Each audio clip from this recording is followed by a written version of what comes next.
Bismillahirrahmanirrahim. Assalamualaikum warahmatullahi wabarakatuh.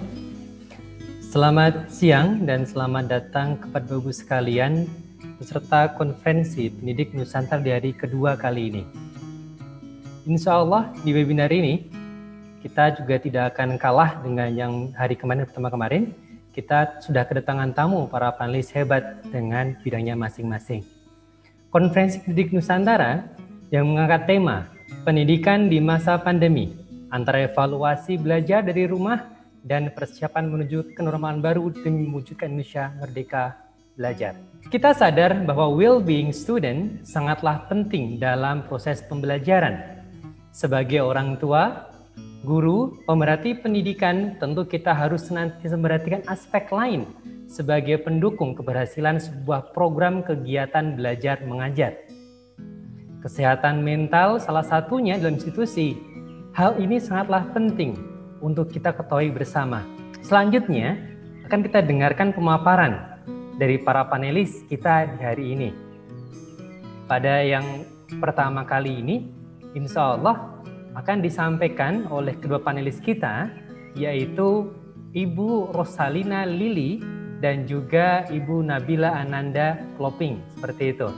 Namun sebelumnya ini mohon izin kepada Mbak Nabila, kita addressnya pakai Mbak saja, karena Bapak sekalian, Mbak Nabila ini beliau masih sangat muda, tapi beliau sudah merupakan seorang pakar dalam bidangnya masing-masing, seperti itu. Baik, izin sebelumnya kami perkenalkan terlebih dahulu sedikit profil kedua panelis kita saat ini. Yang pertama adalah Ibu Rosalina Lili, dokter spesialis kedokteran jiwa, fasilitator for PRH, Personality and Human Relation Indonesia.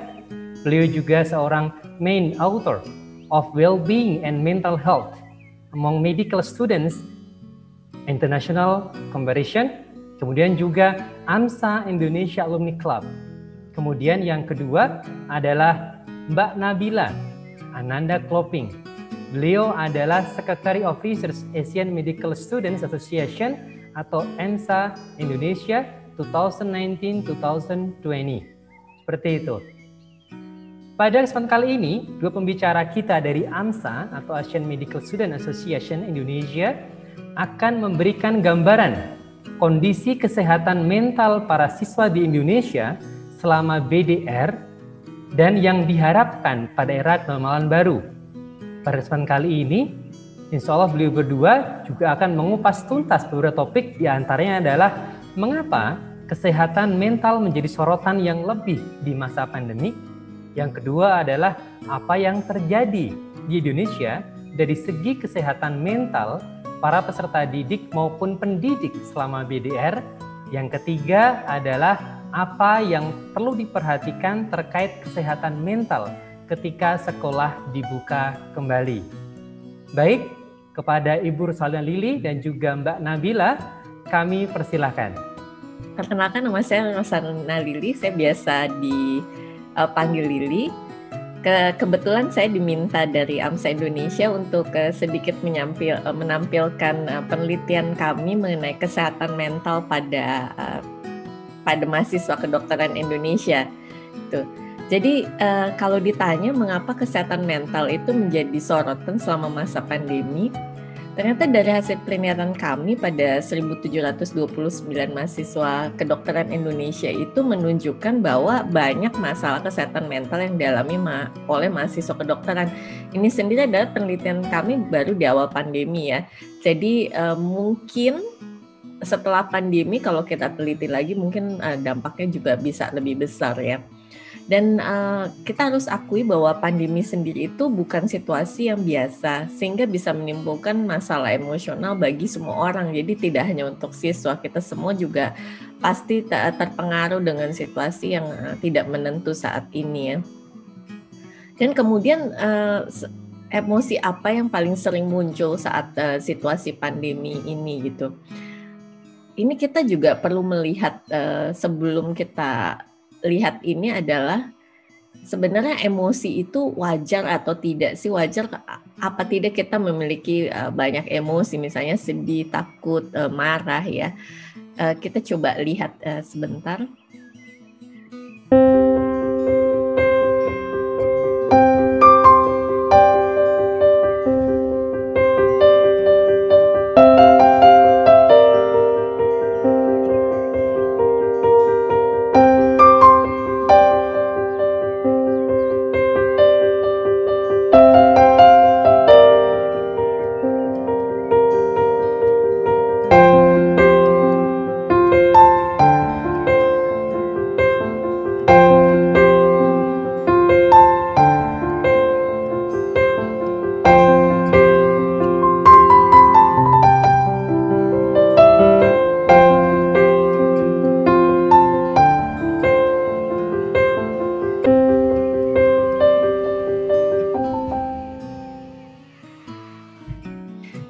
Oke, iya. Jadi di sini saya mau sampaikan bahwa sebenarnya manusia itu bukan robot. Jadi wajar punya emosi.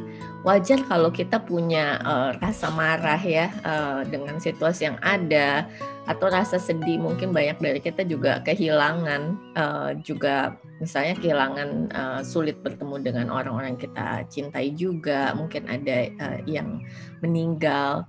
Dan juga mungkin ada rasa takut juga bagaimana nih kita bisa menjalani ke depannya. Dan itu semua wajar. Kapan kita bilang gangguan? Kalau itu sudah mengganggu aktivitas kita sehari-hari, saat kita jadi sudah sulit makan, sulit tidur, atau sulit konsentrasi.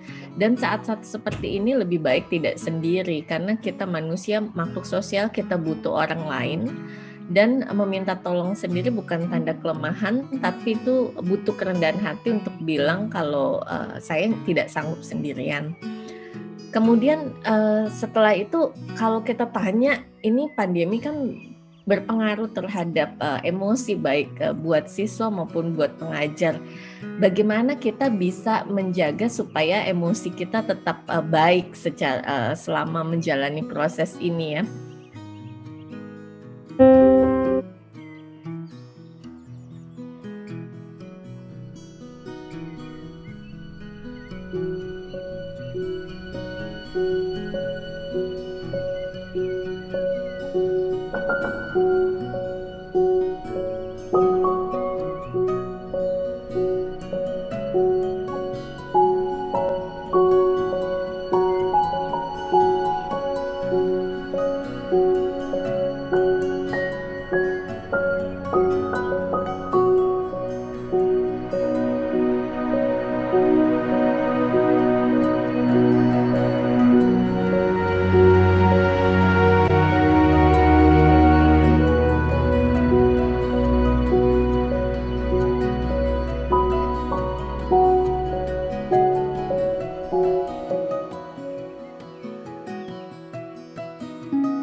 Jadi di sini kebersihan emosi adalah saat kita melakukan hal-hal yang bisa membuat emosi kita jadi lebih baik. Entah itu melakukan hobi atau terhubung dengan orang yang kita kasihi. Walaupun sekarang mungkin kita tidak bisa bertemu secara langsung, tapi mungkin bisa lewat telepon atau teknologi misalnya dengan pertemuan video seperti ini. Dan itu perlu dilakukan secara rutin supaya kita bisa tetap memiliki emosi yang stabil. Saat kita memiliki emosi yang stabil, kita bisa lebih menjalani kegiatan kita sehari-hari dengan lebih baik. Dan untuk menjaga kebersihan emosi ini berbeda-beda dari masing-masing orang ya. Jadi misalnya ada yang sukanya melukis, tapi ada orang tertentu dia tidak suka melukis.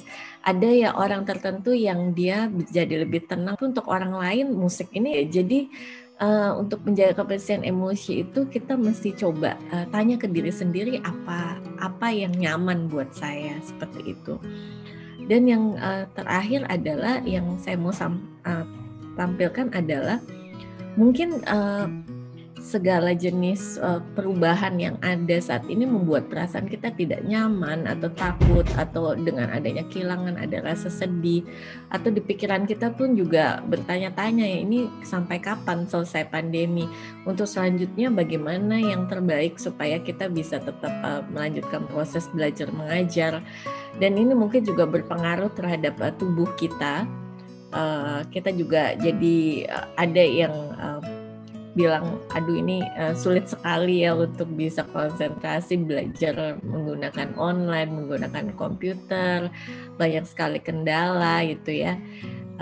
Dan kita tetap coba lihat ke hakikat diri kita, being kita sesuatu dari dalam yang kalau kita gunakan itu bisa memberikan kita kekuatan. Jadi situasinya tidak berubah, namun kita bisa merasa lebih baik ya. Jadi entah apa itu nilai personal kita dari dalam, bahwa kita punya kesetiaan, komitmen. Jadi andaikan walaupun ini sulit, harus belajar menggunakan masker atau harus tidak bertemu dengan orang lain, tapi karena saya tahu ini adalah rasa sayang saya buat keluarga untuk menjaga satu sama lain, saya tetap gunakan masker walaupun tidak nyaman misalnya. Atau dalam nilai dalam pekerjaan atau studi, adanya profesionalitas untuk belajar hal baru gitu ya, walaupun belajar sulit gitu ya, kita tidak terbiasa, namun saya mau fleksibel, mau belajar karena ini adalah tanggung jawab saya.